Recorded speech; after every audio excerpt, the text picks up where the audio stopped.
Veg ডাল আমরা কিন্তু অনেকেই খেতে ভালোবাসি। মাছের মাথা দিয়ে মুগ ডাল নাকি ভেজ ডাল, তোমরা কে কোনটা বেশি ভালোবাসো কমেন্টস করো তো।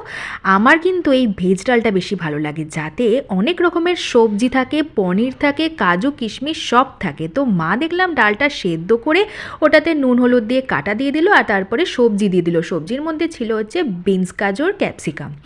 আর না সরি, বিনস ছিল না ওটার মধ্যে, গাজর, ক্যাপসিকাম, কড়াইশুঁটি। তারপরে পনিরটাকেও ভালো করে ভেজে নিল, ফুলকপিটাও ভালো করে ভেজে নিল, আর ডালটাও ওদিকে নামিয়ে নিল। তারপরে তেলে ফোড়ন দিয়ে দিল হচ্ছে জিরে, তেজপাতা, শুকনো লঙ্কা দিয়ে, ডালটা ফোড়ন দিয়ে তারপরে ভালো করে ফুটে আসার আগেই দেখলাম মা দিয়ে দিল ওই ভেজে রাখা পনির আর ফুলকপিটা দিয়ে এবার ভালো করে ফুটিয়ে নেবে। তো তারপরে এর মধ্যে দিয়ে দিচ্ছে কাজু আর কিশমিশ, তারপরে চিনি, আর এতে আছে আদা গ্রেট করা আর জিরের গুঁড়ো দিয়ে ভালো করে ফুটে আসার পরে সব শেষে ঘি আর গরম মশলা দিয়ে নামিয়ে নিলেই কিন্তু আমাদের ভেজ ডাল পুরো রেডি। উফ, এটা থেকে যা সুন্দর স্মেল আসছিল তোমাদের কি বলবো আমি, খুব সুন্দর হয়েছিল খেতে। তোমরাও বাড়িতে বানাও আর এনজয় করো।